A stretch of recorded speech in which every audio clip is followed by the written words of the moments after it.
Lauren has taken part in our Research on Research program. She's principal at Responsive Research, and she has been a qualitative moderator for years.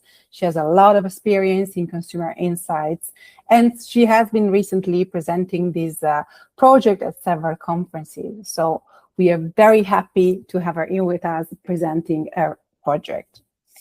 Very quickly, just so that you are reminded about our program.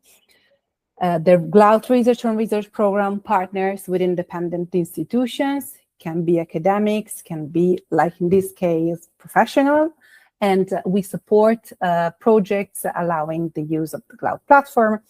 The projects should always compare AMI to traditional methodologies or study something that happens within AMIs. And that's exactly the case of today, as Lauren has compared in this experiment, different respondent type, namely panelists and Qual Recruits. So welcome again, Lauren. Thank you very much for your time, and I leave the stage to you.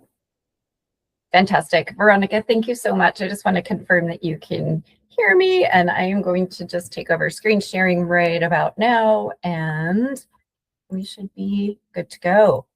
All right, fantastic. Thank you. I really, really appreciate the opportunity to speak about the Research on Research project that I conducted. And I'm going to do this in an abbreviated way, but please, if there's anything that we want to talk about, I know we'll have a little bit of time for Q&A, but I will talk in a fairly speedy manner, and I'm somewhat caffeinated, so cheers. I'm coming to you from Los Angeles at about 9 a.m. So what I wanted to do really is to begin by briefly sharing what it is that brought me here to explore both AI moderation and specifically the topic of menopause. In essence, I had a couple months last year that were much slower work-wise, and so I decided that I had been hearing a little bit about AI moderation. It was early days. It was not as much of a thing, I will say, in our industry as it is now. But rather than wait for a client to come to me with an AI moderation project, I basically decided to create one of my own. And the topic of menopause in general has been quite near and dear to me. And it's for that reason that I just kind of put the two together and decided to really treat this as if it were a true client project. And I just want to give one quick shout out to just acknowledge the reality that this was a big collaboration. I had another researcher partner with me on the analysis front, who was fantastic, Vivian Harris at and her company, Glaut, was a fantastic partner. I just want to say what I really appreciate for anyone who is considering potentially doing exploring an initiative like this with Glaut. I do want to just share that they were very clear that they would allow me to be objective and honor whatever the findings were that emerged. And I really felt that the entire way through. So as you'll see, as I dive into the findings, it's not all rosy, and so it really, I appreciate the authenticity behind their ask and the invitation to researchers of any kind to really go out, conduct an experiment, a research on research initiative, learn what you learn, and then, be honest about it. And I really appreciated that. I never felt handcuffed by the findings. So anyway, and just wanted to share, there were other wonderful partners, and it just kind of came together rather beautifully. What I want to do essentially is to just share a little bit about what I hope to accomplish. And really, because I knew that there had been quite a few researchers who were conducting experiments around human versus AI, or an AI moderated versus human moderated, I didn't set out to do that as my primary goal at all. Instead, I really wanted to just understand, as a researcher, for more than 25 years, I know that we are only as good as our participants. And so it was so important to me to understand, if you're doing an AI moderation study, how do you go about executing it? And quite importantly, who do we bring into the room? Who should our participants be? And specifically there, I wanted to compare and contrast whether we can rely on these platforms to bring in panel participants, Or do we go and invite a human, what I'm calling like a high touch human qual recruited, or conduct a traditional qual recruit as we would for focus groups, whether in person or online, or ethnographies, or online communities, go out and get the quote unquote the right people in the room? Do we what happens when those audiences are different, when our participants are different, and are there meaningful differences? So that was really, really important. That was goal number one of this research. But also, I was very interested in understanding and pressure testing a platform like Glaut to be able to make sure that if a client came with concept testing, would they really be able to serve up a sequential monadic study in a clean, balanced way? So I really simulated, if this was a real client study, what would it look like?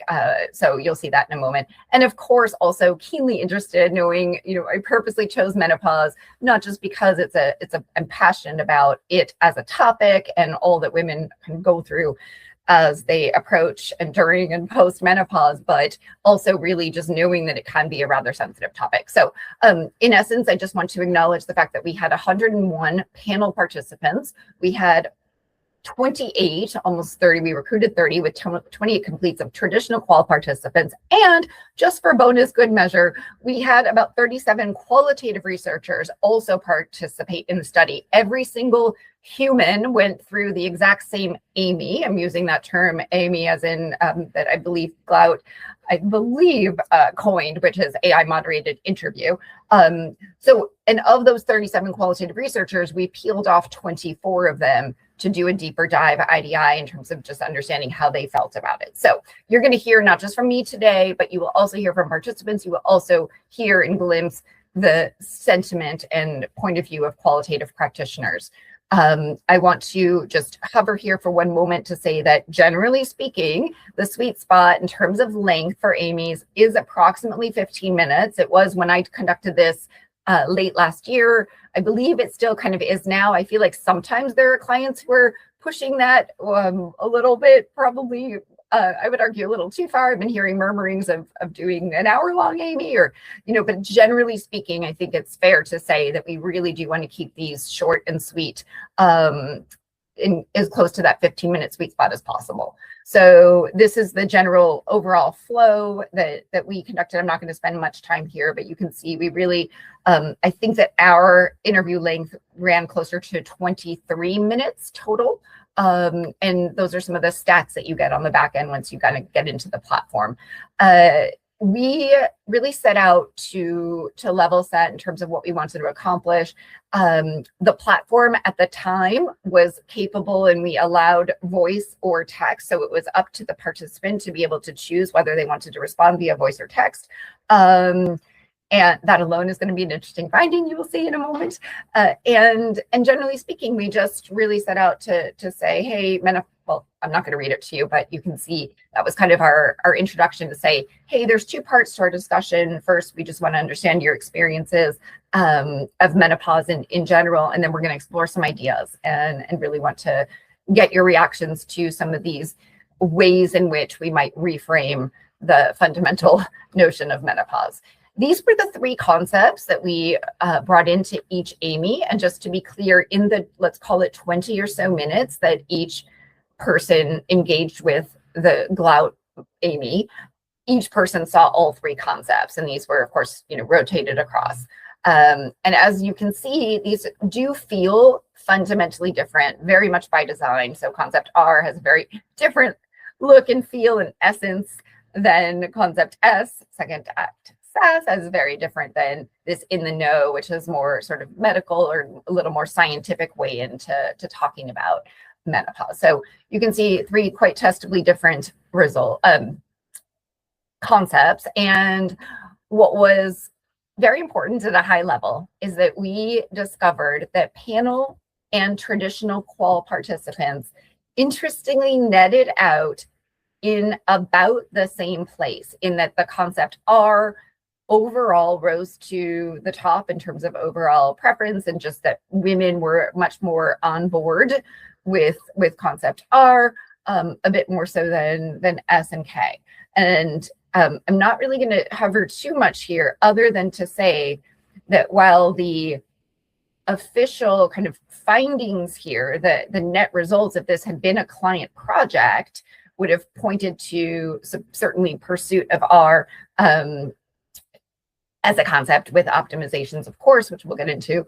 But generally, we also very much came away with very clear sense of what it is about R that they valued, elements of R that which could be improved. So this idea of using AMIs to really get underneath and understand what's working at an element by element level, to be able to inform and guide concept refinement, it was fantastic.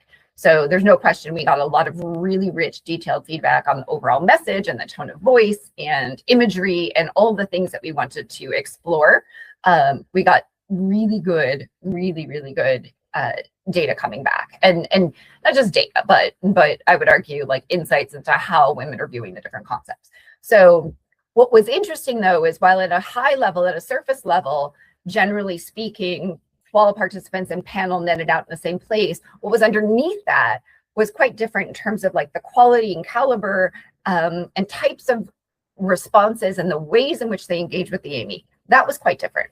So panelists were definitely more likely to respond via text, whereas voice was the method of choice, generally speaking, for our traditional qual participants. So for example, when we asked them how, if at all, has menopause affected you emotionally, physically, in your relationships, in romantic or sexual relationships, generally speaking, we saw the method and the way they engaged to answer the question was different. And we did find that traditional qual recruits tended to be much more verbose and detailed, regardless of whether they choose to talk or type their response. So as you can see with these two examples on the right, very different, straight in, as you look at panel in blue here, where this woman is talking about weight gain and hot flashes, just kind of matter of fact, listing it out, as opposed to a much more detailed, kind of richer response on the part of our human qual recruited participant. We also, of course, if we looked at word count, if we looked at how many discrete ideas they talked about in any given response, considerably higher. So that was quite different. We also just witnessed very consistently that panel did tend to be just more concise and more direct. But what was interesting about that is that didn't mean that they weren't willing to disclose and to get personal and to get real about what they were going through and how they felt about this time in their lives. So what was truly a finding for us was that regardless of how they responded, both panelists and traditional qual were equally likely to kind of go there, if you will, emotionally. So if we look here in our panel respondent in blue, where she's talking about, I no longer know the body I now have. I think they, meaning her family, like me better now that I no longer have severe PMS. I'm like a ticking time bomb, really never comfortable. And by the way, these are three different women, excuse me. This is not one, these are three different panel participants. But you can see they're being very, very explicit about how they're feeling and honest, I should say, about that. And, human qual recruited as well. I have absolutely no desire, honestly, I have no desire to have sex. I'm in therapy. It's just a lot. My mental health is suffering. I'm contemplating quitting my job. So both cohorts were very much willing to disclose quite a bit. And what we found when it comes to probing in general was also interesting. So what we witnessed, and this is, was important, and this was a moment in time, I want to say, and I also want to share that the way in which we designed this particular study to be able to really go deep on each of the three concepts, we set AMI to a maximum of kind of one follow-up probe per question. And so because of that setting, which was a limitation that we imposed on this initiative for the reasons that we had, and we had plenty of them, AMI essentially had one chance to really get it right with her probes. And it didn't always work out. So sometimes it did, sometimes it didn't. So as an example, where we look at Amy, and this is of course Glaut's Amy in pink, saying, thank you for sharing that. How has menopause affected your romantic or sexual life? and the participant saying, hey, I already told you that. And then, where we're saying I have 0 sex drive, so that's hard on my husband. And so there were some definite examples where Amy just kind of like missed the mark. And so she's saying, have you and your husband been able to find ways to maintain intimacy despite these changes? And participant is yes, but Amy served up a yes/no question here as different than how have, or can you share what are some of the ways, like a much more, trying to evoke a response via an open-ended question as different than a closed-end or, a yes/no. And sometimes when things were nonsensical, at times it doesn't necessarily have the ability to extract the clarity that a human moderator might have. But then there were also examples where Amy was fantastic. So the woman here talking about how her husband is 43 years old, I'm 58, there's a 15-year difference. He could have it, referring to sex, every day if he wanted to. I just don't want to. And she says, it sounds like the changes in sexual desire have been challenging in your relationship with your husband. How have you both been navigating this difference in desire? And so there it is. It was a perfect question, and Amy nailed it. So it's not that it failed all the time. It's not that it was perfect all the time. There definitely was mixed levels of performance. And I do think that Glaut's platform, as well as many of the others, have come, as we know, this tech is evolving quite a bit, and they're all adapting such that the ways and manners in which they're probing are much better now. So there's no question that, as you can see, even from this example, like Amy was able to really extract and go deep on the elements, right? So it wasn't just about what did you think of it, but she really was able to get into, and a lot of this had to do with the programming and how we designed it, but let's talk about the taglines, let's talk about the imagery. Like it was quite robust in terms of how much we were able to learn about each concept. What I want to do now is pivot into exploring how participants felt going through the Amy. And what we saw is that they told us, because we asked afterwards, they told us that they would feel at least as open, if not more, in talking to a bot as they would a human moderator. And every single traditional Qual Recruit was also quite favorable and said, absolutely, I would do this again. And I want to actually go on record and say that we were live in field October 2025, and 100% of our participants had never experienced an Amy. That is not as easy to replicate now in June of 2026. So it really was interesting to see a lot of the authentic responses coming back, which is, oh, well, yeah, it was actually kind of good. So, and you'll hear it from them. I'm not going to try to, we're going to share participant voices in a moment, but it was important to know that this tech was new enough at this point in time that it really did feel, it was new to them. It was new to them, and it was fresh, and they could have hated it. As we'll see in a moment, they did not. So the Amy experience was really interesting because panel participants, generally speaking, are used to doing quant surveys and doing that for lower incentive dollar amounts, whereas traditional Qual participants that higher touch recruit is more used to qualitative engagements, which tend to pay more. And so because of those higher incentive, they also, there's just a level of kind of depth that tends to be expected with traditional qualitative. So their feedback that we listen to now, we should acknowledge is coming from very different benchmarks and starting points. So they have different expectations. And what worked well for participants, they really, when they talked about the experience being good, essentially because they were getting an incentive that was close to $3 for their 15 to 20, let's call it 15 to 20 minutes, their incentive was lower. And for them, it's a matter of, was I able to get in there, and was it easy, right? So was it quick, easy, and painless for me to get in, do my thing? Did it feel smooth? That kind of thing. So they talk about it was quick and easy. Also, interestingly, we did see evidence to support the fact that Amy was a much more interesting experience for them than the quant surveys that they were often used to. So you can see this participant saying, I like the survey, it was different from others. And then when Amy does a follow-up saying it was different to look at, different things to look at and asking directly for my input instead of checking boxes that sometimes don't apply. So this person clearly used to surveys and feeling much more appreciative of the ability to kind of feel heard and to talk about her reactions to menopause.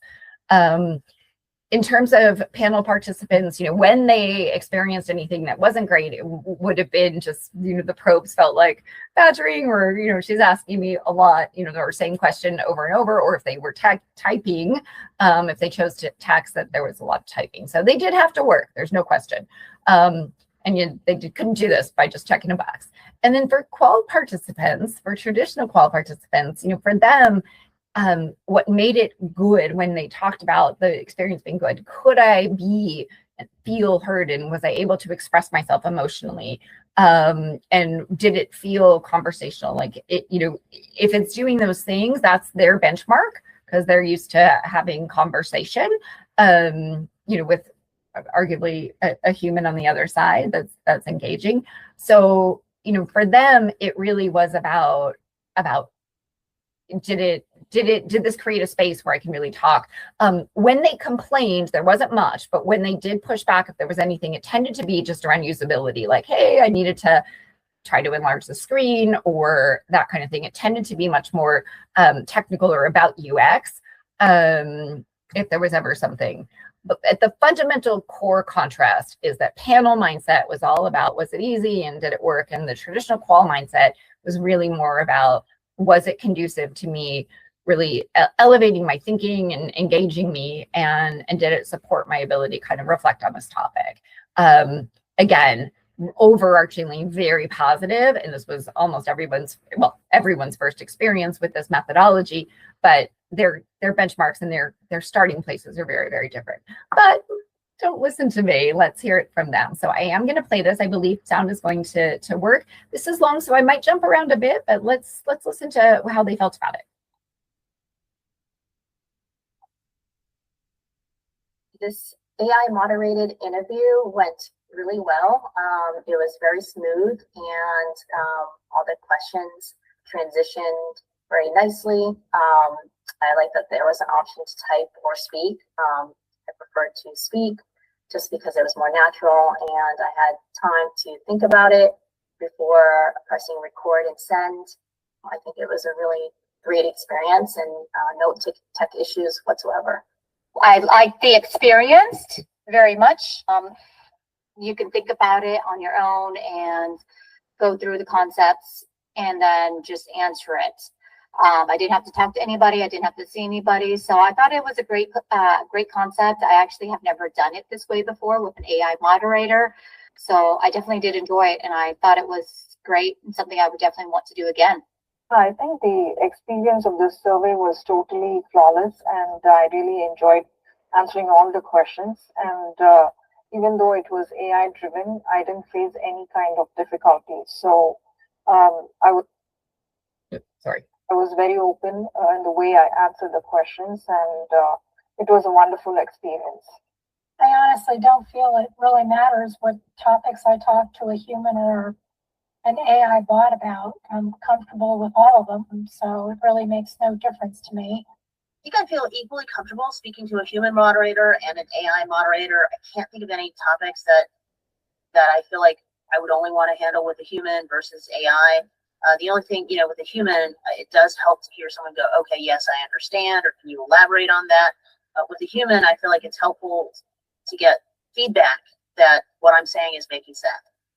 It was an AI chat versus a human moderator. For a subject like this, I think it would be more profound to have an actual human moderator for this type of subject. For an AI chat, it'd be okay with, like, saying hypothetically. I think in the interest of time, we'll move on, but in essence, you can really get a sense of this overarchingly being a positive experience. I want to dive in for a moment to the qual researcher point of view, and just kind of level set that for the most part, as much as we ask them to go through and take this Amy as a participant, you know, the moderator or qual researcher hat doesn't really come off that easily. So of course they were comparing it to how they believe they would have handled the topic and you know, their expectations. But generally speaking, we learned that certainly the methodology in this technology shows promise as something that can be a viable tool. The sentiment overall on the part of many among the 37 or so was that it felt a little more like a verbal survey than a true qualitative conversation. And here's what I mean by that. They talked about examples where they felt like the probing quality wasn't necessarily as high level or elevated as they'd want. They found the repetition sometimes, you know, again, the way that we programmed this particular study was to be able to serve up the exact same questions as they went through every single concept, because it was a sequential monadic study. So this was something that we designed, but that was sometimes frustrating because a human moderator would have been able to perhaps just know when to not necessarily ask the same question, or given the prior answer, they would have just had a little more what we call context carryover, right?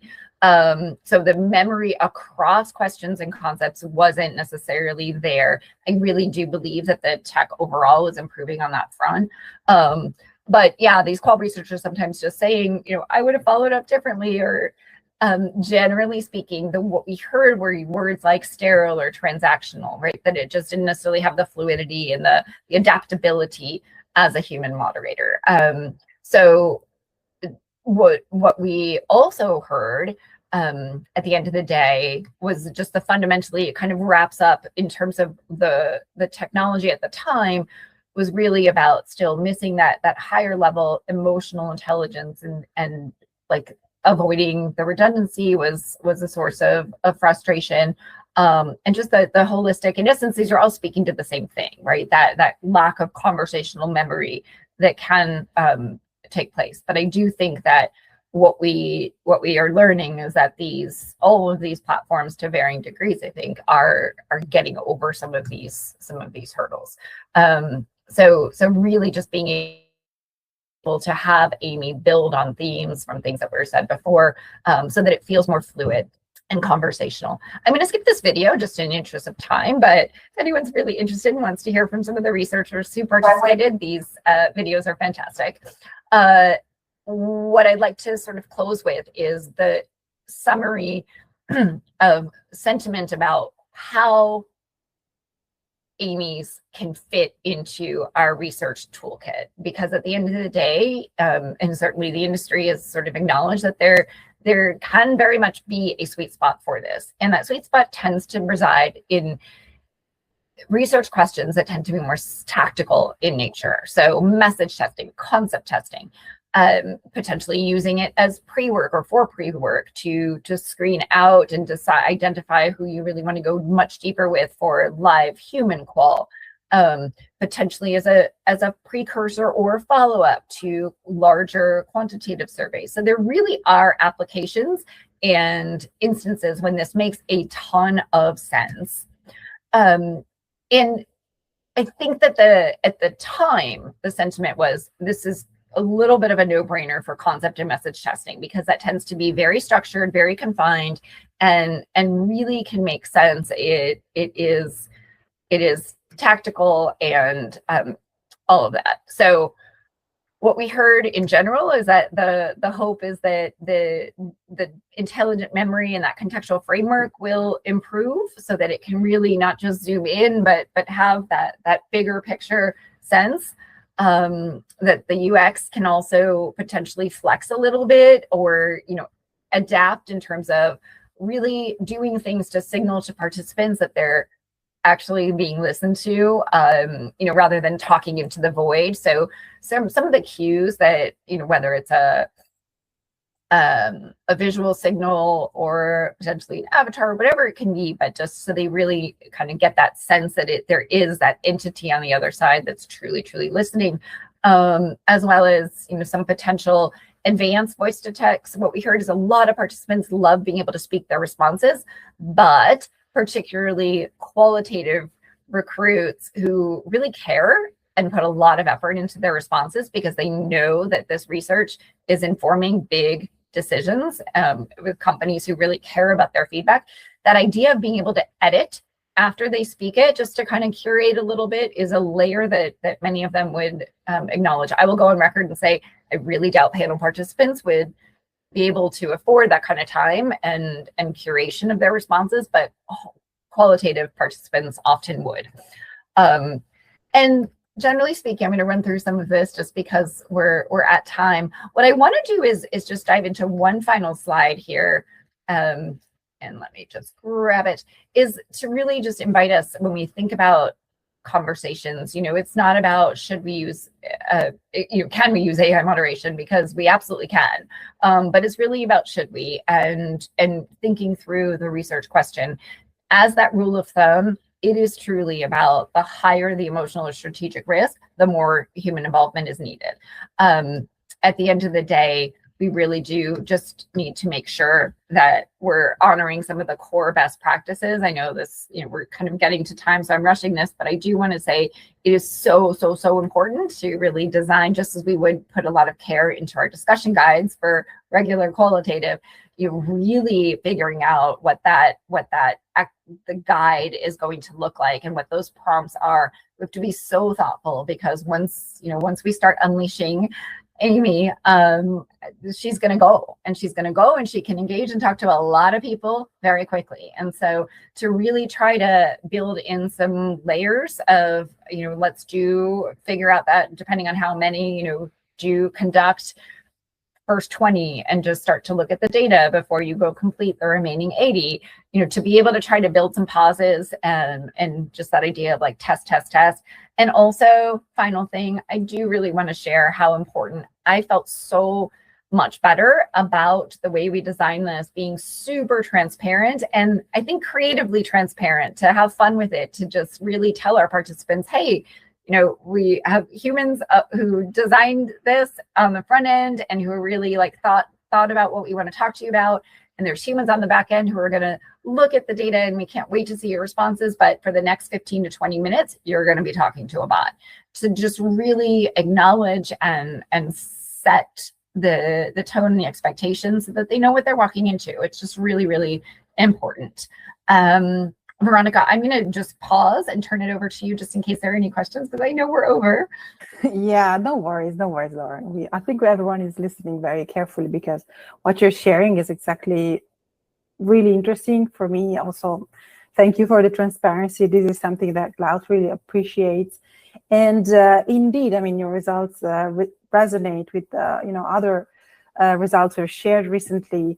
Professor Billy Sung also found that fostering a trustworthy and transparent environment and a positive environment in Amy is what actually drives disclosure. This is also coming out from his experiment. So it's great to see that disclosure is indeed, a multiplicator of positive experience and especially transparency, making sure the respondent knows who is behind the experiment, and that there is full disclosure about AI.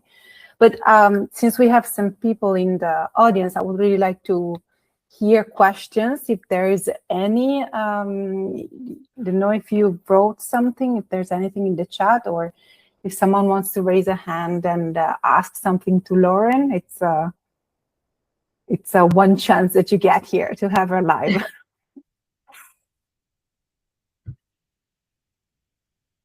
If not, well, since we're already over time, I won't bother you any longer. I really want to thank you for your availability, and thanks to everyone who joined. I think this experiment really show us that there are different goals to reach when it comes to Amy and human moderation, but also it's very important to choose your respondents wisely, and making trade-offs, of course, between costs and efficiency. Of course, Qual Recruits are very expensive, but when possible, if you go with those, you will definitely get much more verbose answers. That's what we found. Thank you very much for your time. Lauren, if you want to add something. No, just that I'm absolutely available if anybody wants to see any of the findings in greater depth, or hear directly kind of the 5-minute or so video from qualitative researchers to just get their authentic reactions to what it was like participating in the AMI. By all means, that can be available, and I really appreciate the opportunity to speak about it. And again, I really just want to acknowledge how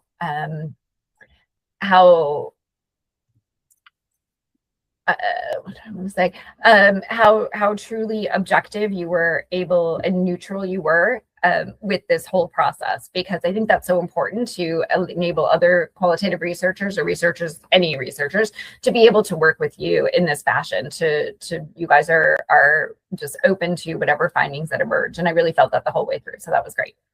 Awesome. Thank you very much, Lauren. I've just shared the page on our website where Lauren's white paper is published. Feel free to download, feel free to reach out to her on LinkedIn, to us as well. And thank you very much. I'll see you at next webinar, which is going to be on June 25th with the University of Nottingham. See you soon. Bye. Fantastic. Bye.